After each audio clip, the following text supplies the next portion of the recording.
संसदेमध्ये एकमेकांना पाण्यात पाहणाऱ्या महिला खासदार जेव्हा निवांत वेळी भेटतात तेव्हा काय करतात हा प्रश्न तुम्हाला कायमच पडत असेल। तर आता आम्ही तुम्हाला व्हिडिओ दाखवणार आहोत। यामध्ये हरसिमरत कौर बादल, केंद्रीय मंत्री स्मृती इराणी, राष्ट्रवादीच्या खासदार सुप्रिया सुळे, डीएमके खासदार कनिमोळी, भाजप खासदार किरण खेर आणि अपना दलच्या खासदार अनुप्रिया पटेल यांचा फेर धरून धमाल करतानाचा व्हिडिओ त्यांनी ट्विटरवर टाकलेला आहे। हरसिमरत कौर बादल यांनी हा व्हिडिओ ट्विटरच्या माध्यमातून शेअर केलेला आहे।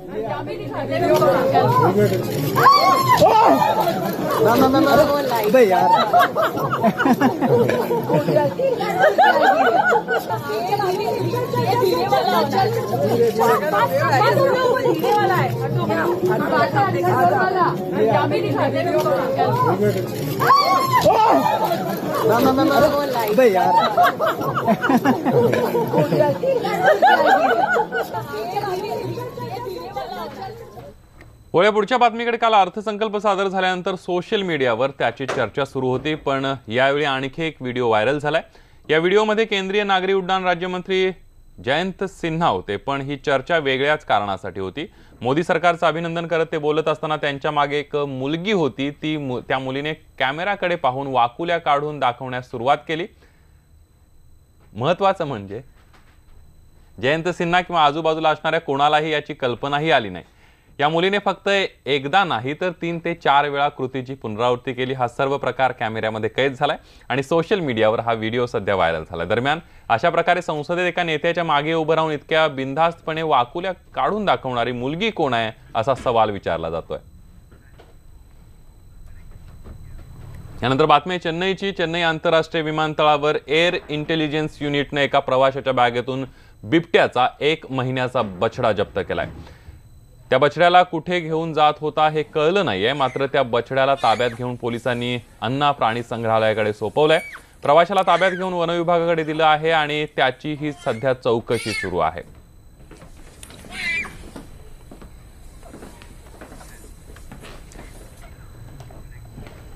यानंतर बातमी नाशिकची। नाशिकच्या गंगापूर गावामध्ये पुन्हा एकदा बिबट्याचं दर्शन झालेलं आहे। बिबट्याच्या एका वस्तीमधला वावर सीसीटीव्हीत कैद झालाय, तर नाशिकच्या सुप्रसिद्ध सुला फेस्टिवलवर सुद्धा बिबट्याची दहशत आहे। गंगापूर आणि चांदणी भागामध्ये बिबट्या दिसल्यानं नागरिकांमध्ये मोठी भीती आहे। 4 दिवसांपूर्वीच सोमवारी नाशिकमध्ये बिबट्यानं धुमाकूळ घातला होता आणि 4 ते 5 जणांवर हल्लाही चढवला होता।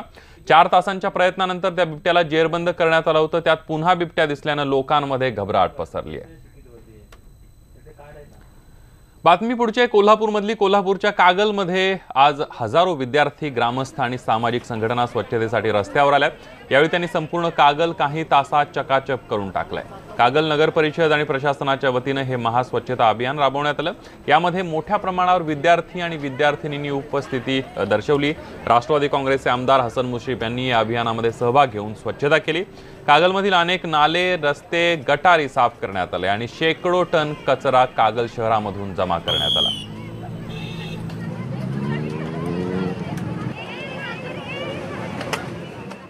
आणि जवळजवळ 4,500 विद्यार्थी, कागलचे सर्व नगरसेवक, आम्ही सर्व जागरूक नागरिक यांनी आज कागल शहर स्वच्छ करायचा निर्णय घेतला। आणि सकाळी 7 वाजल्यापासून विशेषतः अनेक दिवसापासून मला जी खंत होती, कागल जवळील हा जो ओढा आहे तो अतिशय घाण स्थितीमध्ये होता, फार अतिशय वाईट परिस्थितीमध्ये होता, तेच स्वच्छ करायचा आज निर्णय घेतला। आणि जवळजवळ या कॉलेजच्या विद्यार्थिनी आणि विद्यार्थी असे तुटून पडले की तो हा म्हणता ओढा स्वच्छ व्हायला लागलेला आहे। संपूर्ण मुलं मुली, NSS, NCC हे सर्व सहभागी झालेले आहेत। ज्या गावामध्ये आम्ही कॉलेज चालवतो त्या गावाचं काहीतरी ऋण आमच्यावर आहेत असं समजून श्रमदान करणं, याच्या पलीकडचा कुठलाही हेतू न पकडता ही मुलं उतरलेली आहेत। त्यामुळे तुम्हाला मोठ्या प्रमाणावरचं काम दिसून येईल। मुलं खरं म्हणजे रोजगाराची मुलं नव्हेत किंवा त्यासाठी काम करणारी मुलं नव्हेत, कुठलाही मनामध्ये हेतू नाही, निर्व्याज्य हेतूनं कागलचं काम त्यांनी हाती घेतलेलं आहे। ते सहभागी झालो होतो आणि स्वच्छता करताना इतकं छान वाटलं की आम्ही जसं आमचं घर स्वच्छ करतो ना तसा बरेचसे स्पॉट इथले आम्ही स्वच्छ केलेले आहेत। बरा कितीतरी टन कचरा आम्ही भरून आता इथं टाकलेला आहे बाजूला आणि छान वाटलं स्वच्छता करताना सगळं, जेणेकरून आता सगळं कागल चकचकीत स्वच्छ असं झालेलं आहे। यानंतर मुंबईकरांसाठी खुशखबर आहे। महापालिकेने राणीच्या बागेमध्ये पुष्प महोत्सव सुरू केला। यावर्षी पारंपरिक संगीत वाद्यांच्या संकल्पनेवर आधारित फुलांची सजावट करण्यात आली आणि ते पाहण्यासाठी मुंबईकरांनी सुद्धा चांगलीच गर्दी केली आहे। याबद्दलच अधिक माहिती देत आहेत आमचे प्रतिनिधी उदय जाधव.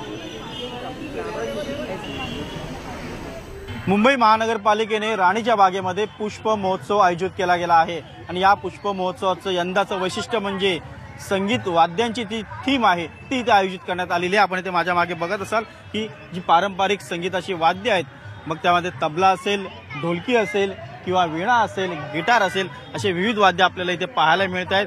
दुसरीकडे आपल्याला फुलपाखरांचे विविध आकार देखील पाहायला मिळत आहेत. तिकडे ढोलकी आहे, पारंपरिक पेटी आहे, तर ह्या बाजूला पिपाणी आणि बासरी अशी सर्व वाद्य जी आहेत संगीताची ती इथे आपल्याला पाहायला मिळत आहेत, ज्यांना फुलांनी आणि वनस्पतींनी विविध रंगांनी सजवलेलं आपल्याला इथे पाहायला मिळते. आणि त्याचबरोबर या संपूर्ण पुष्प उद्यानामध्ये आपल्याला वेगवेगळ्या रंगांची फुलं जी आहेत रंगीबेरंगी ती देखील पाहायला मिळतात. अतिशय मनमोहक आहेत आणि ती पाहण्यासाठी बच्चा कंपनीने सुद्धा खूप चांगली गर्दी केलेली आहे. मुंबईकरांनी देखील गर्दी केलेली आहे आणि ही गर्दी फक्त फुलं पाहण्यासाठीच नाही तर स्वतःचा एक सेल्फी आणि एक आठवण म्हणून फोटो देखील अनेक जण काढताना इथे दिसतात. त्यामुळे मुंबईकरांनी या पुष्प उद्यानाला खूप चांगली गर्दी केलेली आहे, खूप चांगला प्रतिसाद दिलेला आहे.